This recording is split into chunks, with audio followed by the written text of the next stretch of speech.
Wara tnedija b'suċċess tal-proġett Marine Conservation and Inclusive Approach to Managing Marine Resources fi frar tas-sena l-oħra, ġew ikkonfermati 4.6 miljun euro addizzjonali għal konservazzjoni tal-ambjent tal-baħar f'pajjiżna, inkluż b'fondi Ewropej.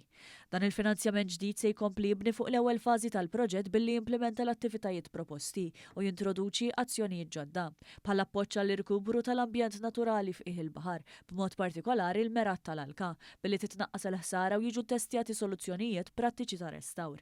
Se titnieda pjattaforma diġitali aċċessibbli għal pubbliku biex jibqa' ġġornat dwar is-sitwazzjoni tas-saħħa ambjentali marittima u linji gwida ċari li jippromuovu deċiżjonijiet konsistenti u bbażati fuq ix-xjenza. Il-proġett se jkompli javvanza l-implementazzjoni ta' miżuri ta' ġestjoni adottati minn Malta għas-siti fil-Baħar ta' Natura 2000 u l-programmi ta' miżuri skont id-direttiva dwar l-istrateġija marittima u dik dwar l-ilma.